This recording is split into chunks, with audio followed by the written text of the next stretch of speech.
Okay, got the initial part of this thing done, and what you can see here is kind of where we're going with this. So again, all the 24 volt power is coming into that post.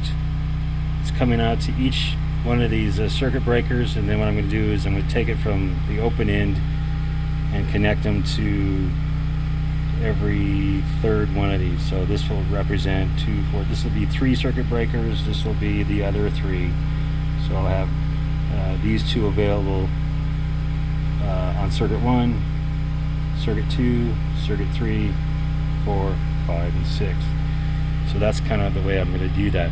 I also wanted to show you a couple of the tools that you really, I couldn't stress this enough, that if you're going to do anything beyond just one or twosies, I'd recommend having. So whenever you're dealing with these connectors, whether they're new or old, but especially if they're newer, actually, they really don't like to fit in with each other.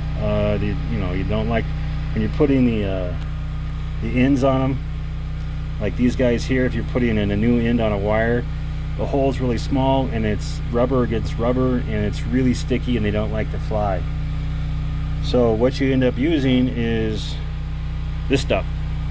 It's dielectric grease, and it's non-conducting anti-corrosive connector gel is what they call it, but it's dielectric grease, and you put it on the end.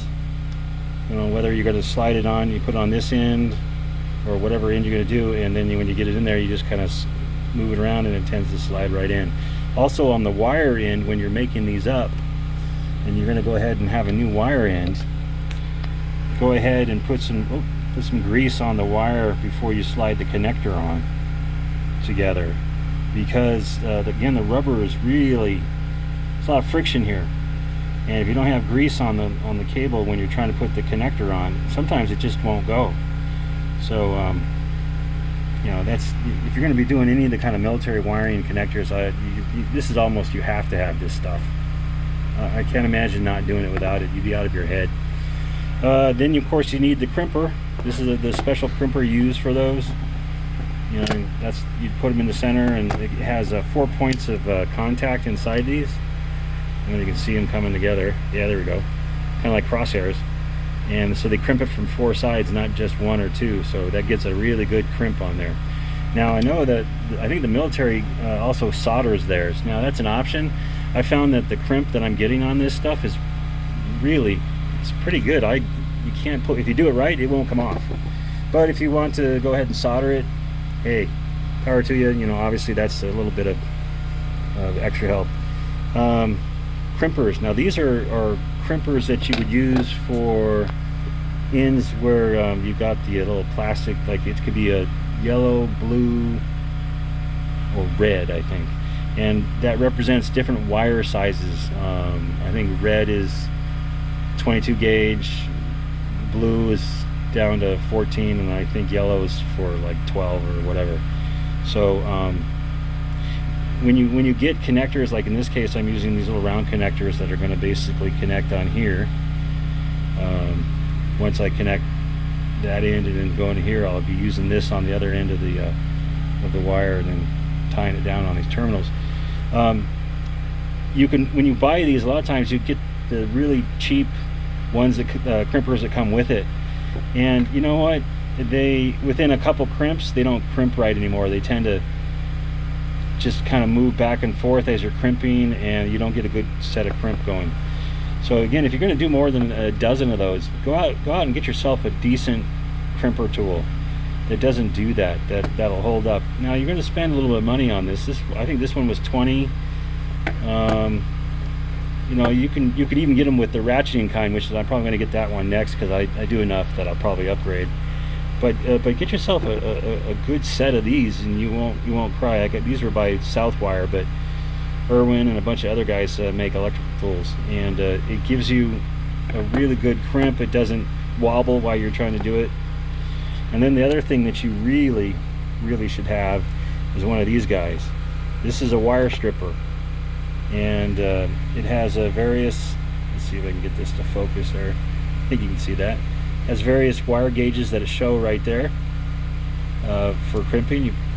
obviously comes down, and what this does is as you pull it, push it in, it grabs the wire, and then it strips off however much you need to be stripped off, and then boom, comes back to what you need to do again. So the wire would go in. Let's see if I can do this. A piece of wire.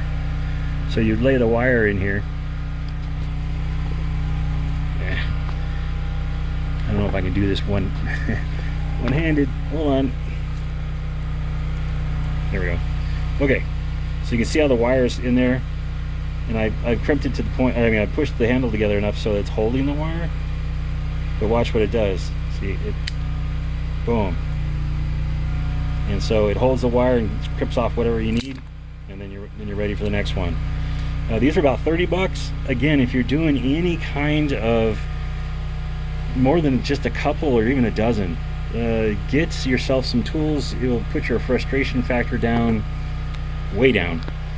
And if you have the right stuff to do this, it's actually, you know, today is a rainy day. It's a Sunday. It's kind of cold outside. Here I am, warm and dry, sitting on my bench, just doing my thing. And you know, there it is. Nice Sunday project. And like I said, I don't have any frustration here. It's just, I'm just moving right along, doing my thing. But I thought I'd show you at least some of the tools. The grease is a real big thing. And just if you're doing anything that's more than just, like I said, a couple things, go ahead and spend the money if you can, and get this stuff. It just, well, this crimper you have to have. You really, in order to go ahead and do this stuff, unless you're going to solder. But even then, you'd want to crimp it first, I would think, and then solder it if you're going to do that. But so anyway, that's what I got going so far, and I'll keep doing and see how it goes.